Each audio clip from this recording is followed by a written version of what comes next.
Dadi ngono. Jenenge wong tuwa. Ame kono ana wong yakin kono. Paribasane wayah pola wong tuwa kudu keprajan. Kula nyuwun sanget Kene pati. Iya iya. Muran. Kira bakal tak suwunake ana panguasane Gusti. Supaya bisa kasembadan apa kang dadi panjang kamu. Muga-muga Gusti kang maring ngono sadare yo garwamu Sang Prabu. Pembuat wisena aja nganti duka marang jeneng. Ya mantep ah. Pun akan dados garwa prameswari. Kula nyuwun kang mesin wong menika boten paring duka kalih kula ya. Oh iya iya. Kula nyuwun kang mesin wong menika dados tresno sanget kalih kula. Jadi garwamu buane luhur bisa tresno marang jeneng sira aja nganti muring-muring karo Gusti. Inggih langsung katen ya. Yen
menika kula tape ingkang dipun kersakaken monggo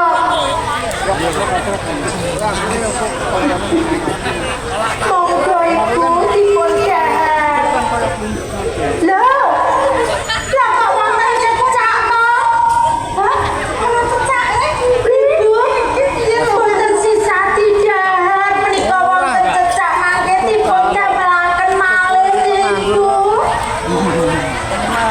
ora apa-apa nanging menika reget lho ibu dino ibu menika wonten cecak mau sampun mati lho ibu cecakipun kula kok kuwatir menika dadosaken prambang ingkang boten sae to ibu Pasal niki lho dari atau satu ibu sampun ngalaksanan di kanggo sampun mareng ibu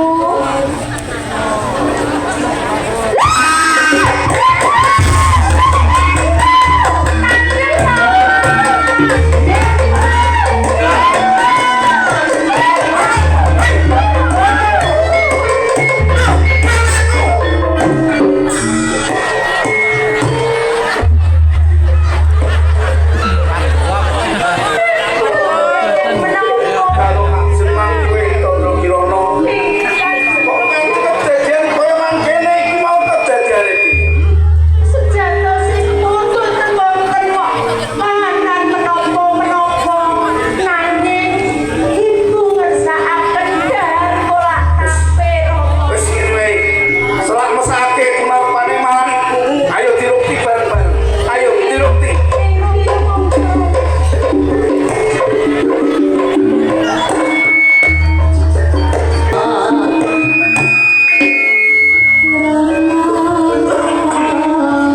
menapa kanjeng ibu tentu diaraken Trilo Rama iya kalau Tandra Kirana aku ngerti jalanan kowe sampun isih butuhake marang pandelon tae ibumu sing banget kok tresnani ning ngene ya Tandra Kirana senajan toh kowe iki nangisi marang ibumu nganti lohmu metu getik paribasane ning kowe ora bisa mbalekake urip ibumu ana ing alam margiya aku tak nitih ing sak temene ngono ana kahanan apa nganti ibumu utawa gawaku Prameswari tumekane sedo Kanjeng Rama ibu ngersakaken dhahar kula tape nanging boten mangertos sesangkan paranipun dumadi jebul wonten ban cacing kantil ban cacing kantil iki ingkang sowan iki lajeng nyaosaken kula tape kala wau nanging saderengipun ibu dhahar wonten cecak ingkang dawah wonten kala wau sak banjure cecakipun pejah Rama ibu sampun kula aturi supados boten lajengaken dhahar nanging saking kadirning Kanjeng Ibu ingkang kepengin dhahar kula tape ibu tetep dhahar kula tape kala wau balasan Gusti kamu apa kabeh mau bener kang diaturke kanggomu Tandra Kirana ini sedaya menika bener Rama leres Rama saestu menika sedaya aturipun Kanjeng Ibu Wirana dirarasen kula kala wau Kanjeng Rama ya saiki ngene aku wis ngerti menawa kabeh ki mau dodok seleng pengkara ana ing ban cacing kantil yo kowe katremu ning omah aku tak ujug anane aduh ora wis hati-hati karo dulurmu ya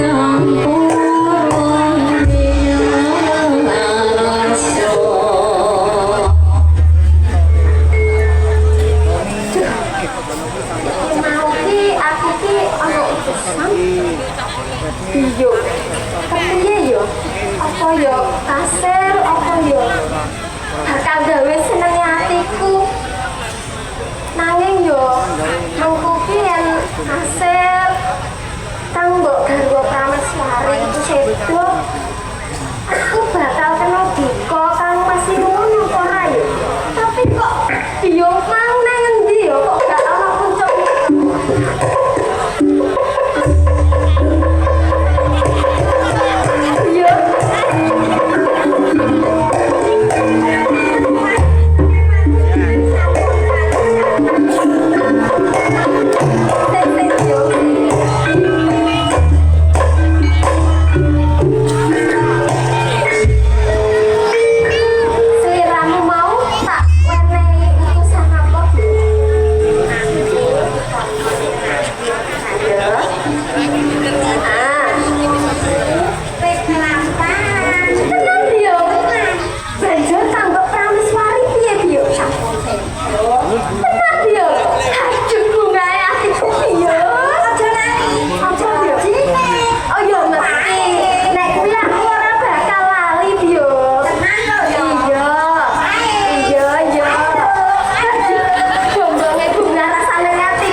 yang mengkono sliramu bakal tak kubur anak itu.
Sing utang beras kudu nyaur beras. Menapa panjenengan boten kados kalih kula to Kang Masinuwun? Ora percaya. Boten kados kalih kula. Ya,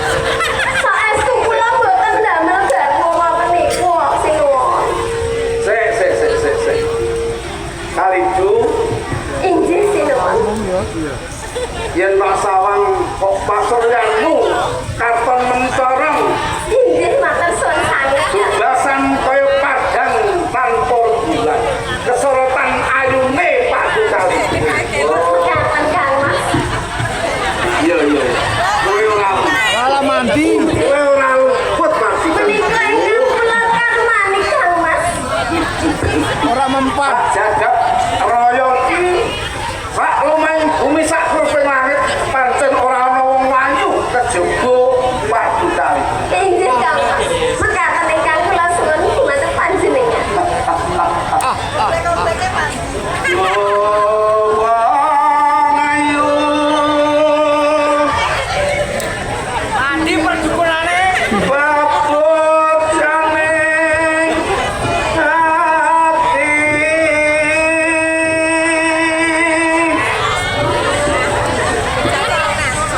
kaya ngene rasane wong kataman as moro Pancen menika ingkang kula karmani Kang Mas. apa tomong awakku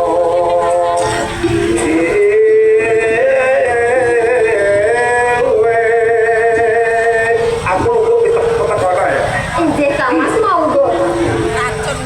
yo dewa jawa pakon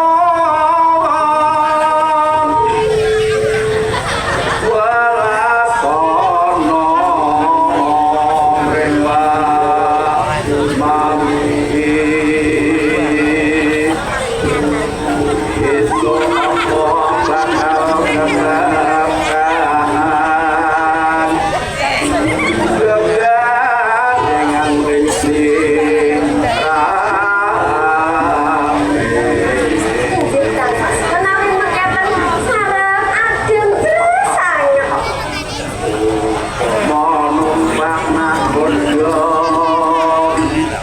tanpa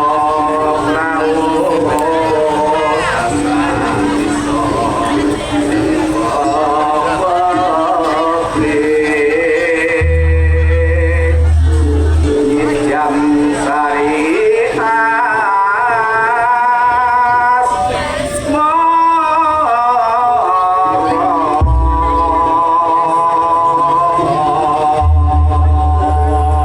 karaku padu kali Inggih dawuh Kang Mas. yeh ning kahanan ana ing Kadipaten Kediri iki wis rada ayem ing sesuk-esuk kuwi aku bakal ngarakake paseban aku. Wong, ayo saiki mancing ana ing Paglingan. Inggih